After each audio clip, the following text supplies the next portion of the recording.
Hello everyone, my name is Deepak Kumar and I'm a student of BFIA from Sri Sukhdeo College of Business Studies. Today in this video, we'll talk about financial derivatives. We'll cover history of derivatives in India uh, and uh, and the basis risk, the classification of derivatives, the features of derivatives, and lastly, we'll talk about the currency futures and derivatives trading in India. So starting with the history of derivatives, uh, the Chicago Board of Trade was the first derivative market established in 1848 to bring farmers and the merchant traders together. And the initial level, the main task was that to standardize the quantity and the qualities of the grains that were traded over there. Within few years, the first futures type contract was developed, which was known as to arrive contract. And after the Chicago Board of Trade in 1874, the Chicago Mercantile Exchange uh, was established. It was mainly for the covering for butter, eggs, poultry, and other agricultural products.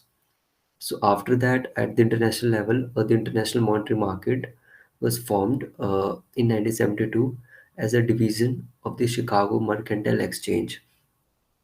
The At the current time, IMM now include the currency futures like British pound, the Canadian futures dollar, Japanese yen, euro, Australian dollar, and also IMM trades in a gold future contracts, a treasury bill, future contracts. This was about our history of financial derivatives. Now I'll talk about the origin of derivatives in India. The derivatives market in India have been in existence in one form or the other for a long time. In the area of commodities, uh, in 1875, we have the Bombay Cotton Trade Association, which was which started trading futures way back in 1875. But in 1952, the government of India uh, they put the ban on the cash settlement and the options trading. So after that, which may leads to the derivatives trading shifted to the informal forward markets. The first step towards introductions of financial derivatives trading in India was started with the Securities Law Ordinance 1995, which provided the withdrawal of all the ban on options in securities. And in talk about the recent years, in the last decade, mainly in the beginning in the year 2000, uh, we saw the lifting of ban on futures trading in many commodities. The may they which faced the ban in 1952 by the government of India. So around the same period, National Electronic Commodity Exchange were also set up. Uh, So that was about the origin of financial derivatives in India. And now we have the classification of financial derivatives. So in the classification, we have derivatives, and under the derivatives, we have commodity, and under the commodity, we have basic instrument and the complex instrument. In this video, we'll discuss about the basic instrument like forward futures, options, and swaps, and there is also complex instruments like exotic swap options and leaps, etc. So talking about the forward futures and option swaps. So first let's start it with the forward contract.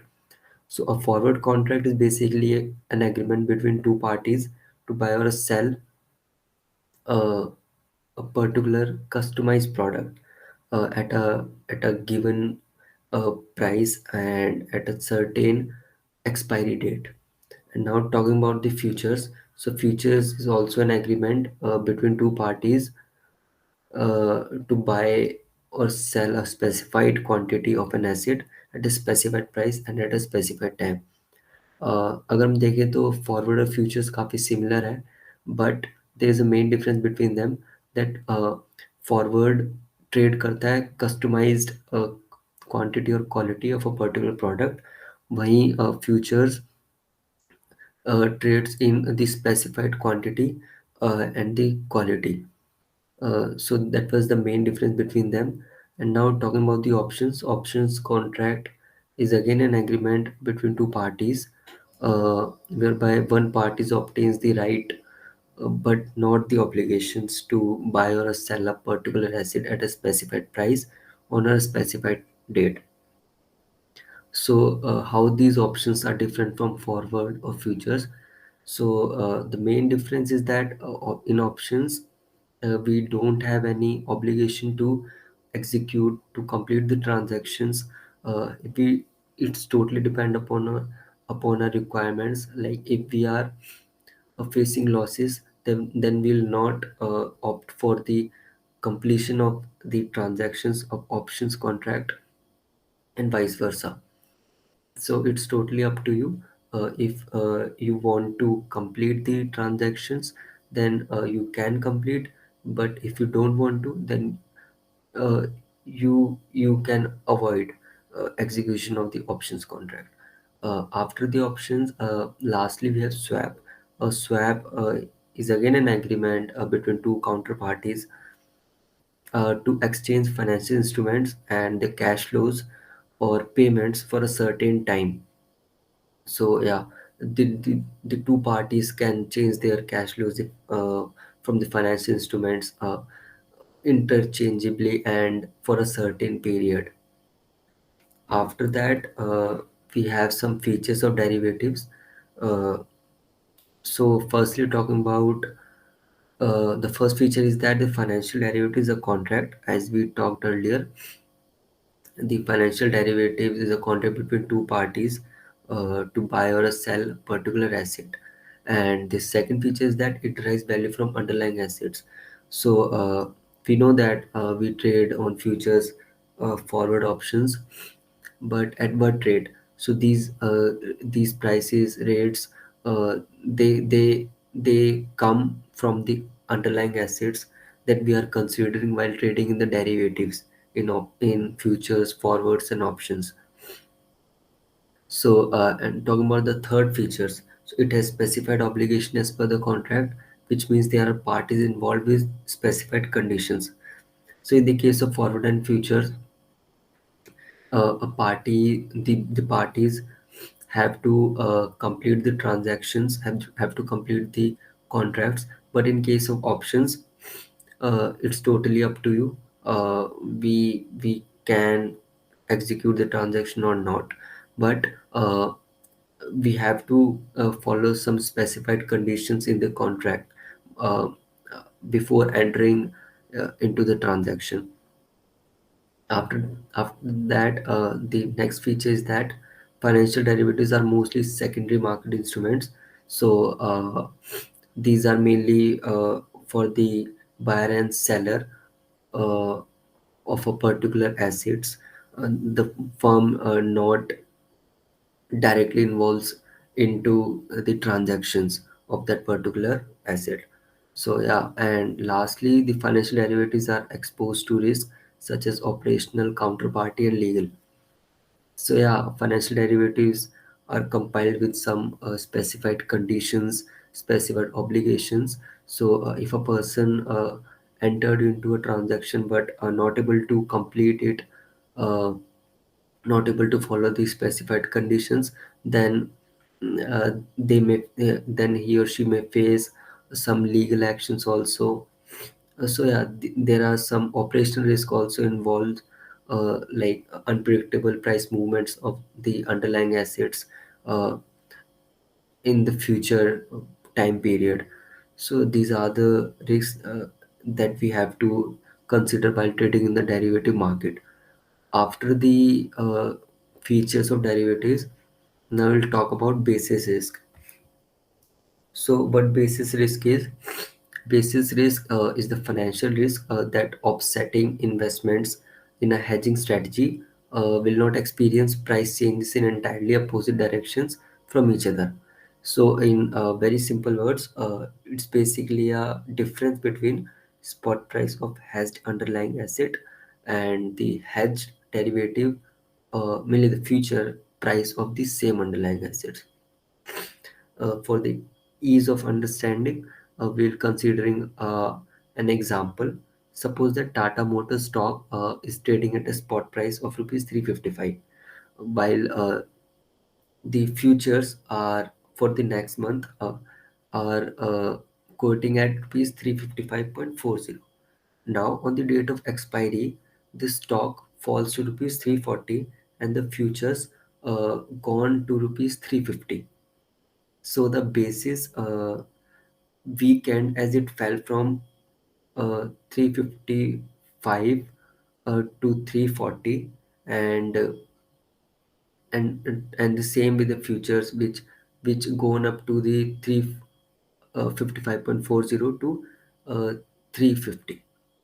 So, like for the calculation, firstly we'll find a difference between the spot price of Tata Motors stock at the initial level and the expiry date. So, which comes with 15, means 355 minus 340. And now we'll find a difference between the future price of the initial level and the and at the expiry time. So the price of future is 355.40 and minus 350. It's not the strike price of one future. It's basically the future for the next month of that current month that we have the spot price of Tata Motors. So now we have the 15, which and 15 and uh, minus 0.40. So the difference between them is rupees 9.60, which is a basically a profit. And but if the stock price gone up to rupees 380, then the futures were at rupees 370, and the basis would have strength from minus 0.40 to 10, but it would have led to a loss of 10.40. So these are the some of the calculations of basis risk. uh, and here's a graph of the basis risk, which tells about the difference between the cash price and the future price. uh, and we have the price and time in our axis. Now we'll talk about currency futures. So, what are currency futures? So, currency futures are the exchange traded futures contract that specify the price in one currency at which another currency can be bought or sold at a future date, at a specified future date. So the currency futures contracts are legally binding, and counterparties that are still holding the contracts on the expiration date must deliver the currency amount at the specified price on the specified delivery date. So these are the some of the conditions in the currency futures a person should follow while entering into the contract. So, currency futures can be used to hedge other traders or currency risk, or to speculate on price movement in currencies. So, yeah, if we are taking an example, like suppose that you purchase eight future euro contracts, uh, 1,25,000 euro per contract at rupees 0.89 US dollar per euro, and at the end of the day the settlement price has moved to 0.91 US dollar per euro. Then how much have you lost or profited? So as the price has increased, meaning we have profited. So the calculations for the determination of how much profit we are getting is that the difference between the settlement price, which is 0.91, and the 0.89, we'll multiply with the uh, contract euro contract, which is like 1,25,000 euros. And as we know that we have eight futures euro contracts, so we multiply with eight also. So we'll get the value of 20,000 US dollar. So these are the profits that we'll get while entering into the positions that I stated earlier. So after the definitions of currency futures, now here we have the hedging with currency futures. So, as we all know, the exchange rates are quite volatile and unpredictable. So, it is impossible to mainly predict, but it is possible that anticipated profit in foreign investment may be eliminated, rather, even may incur loss. Thus, in order to minimize the risk, we hedge this foreign currency risk. The traders often use the currency futures.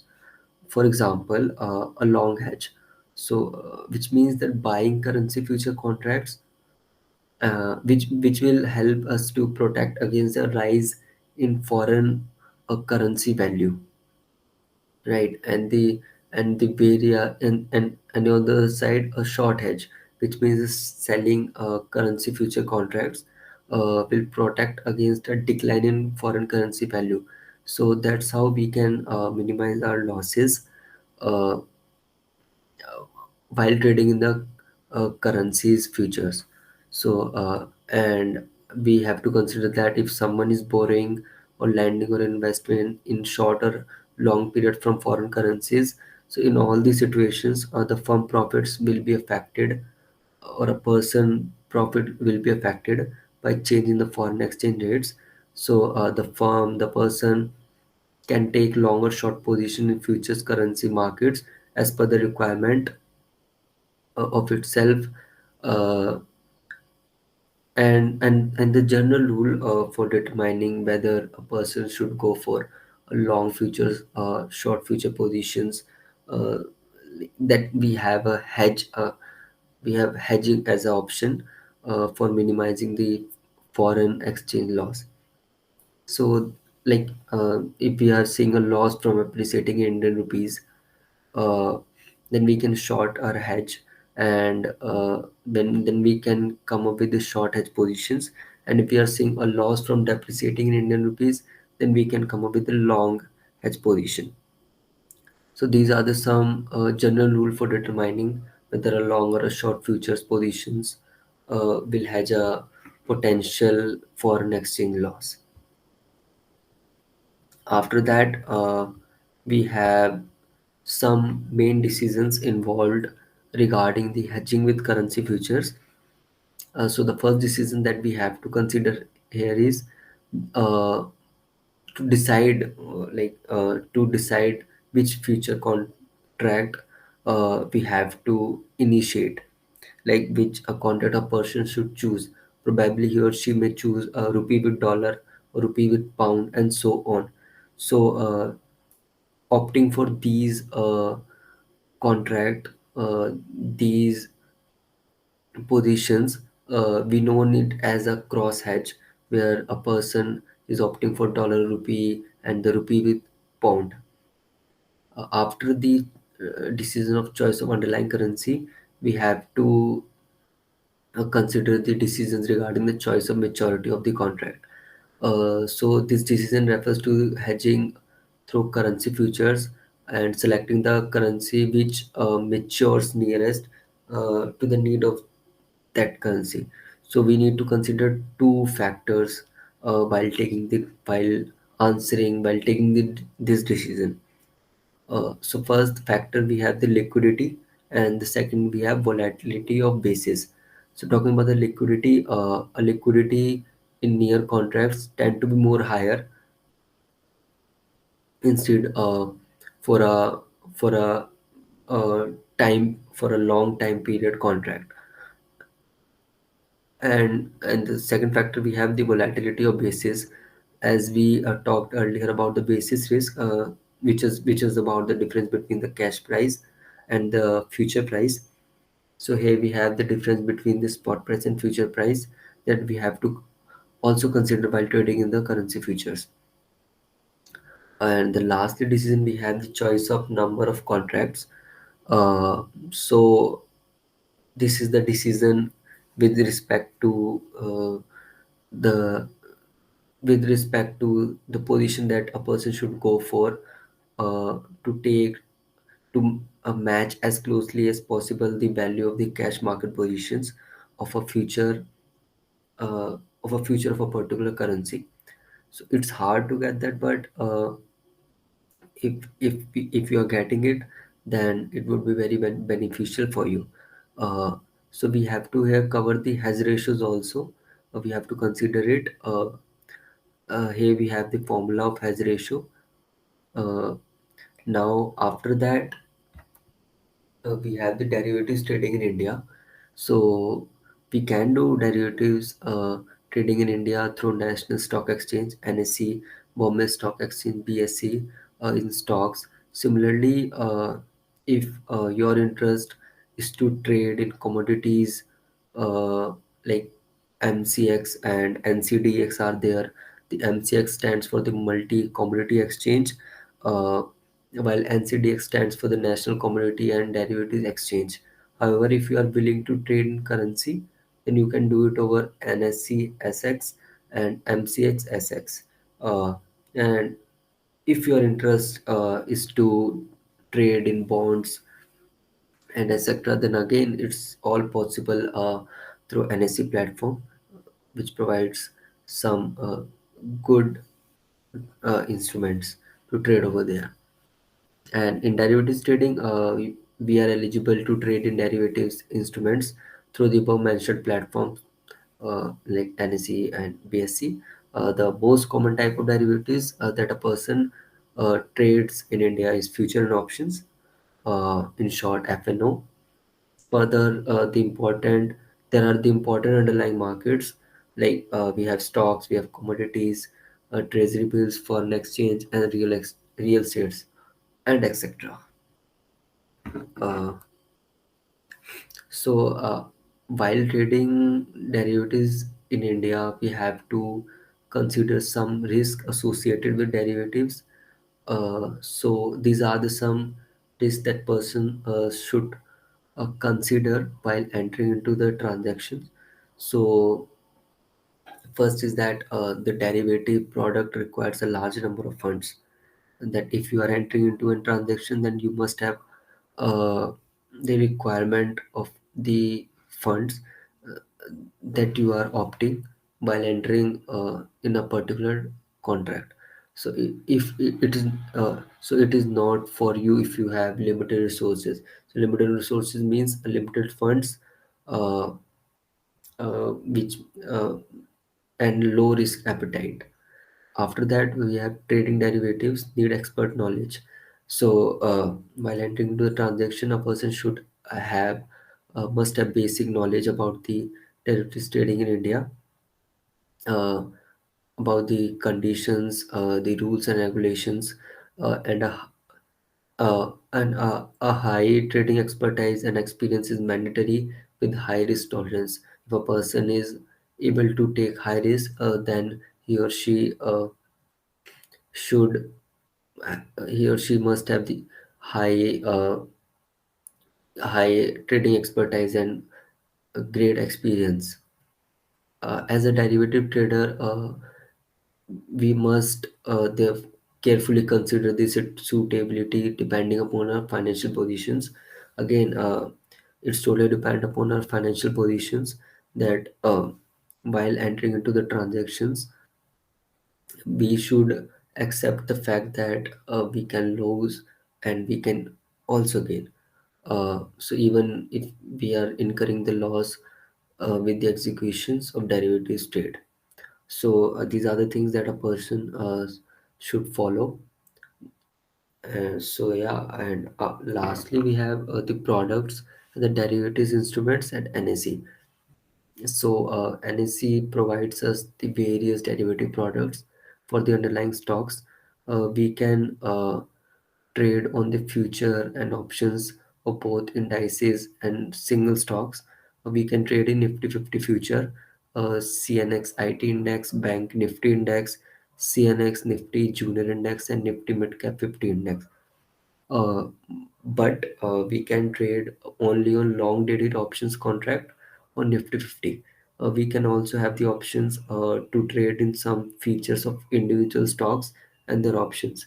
Uh, Talking about regarding the options, we must remember that all options on individual stocks are American type of options, while all index based options are European options. So, what are these American European options? So, under American options, we can exercise a right any time up to the expiration date, before expiration date. Uh, but in the European options, we can only exercise our right only on the expiration date. So, these are the products and derivative instruments provided by the National Stock Exchange. Then we can go for while trading into the in the derivatives. So these are the things that NSE are providing. Uh, so yeah, we talked about history of derivatives and the origin of derivative trading in India, uh, and the classification, the features, the basis risk, the currency future, the main decisions regarding the currency futures, uh, and the derivatives trading in India with the products and derivative instruments provided by the NSE. Uh, so I hope you got some knowledge from this video. I and thank you.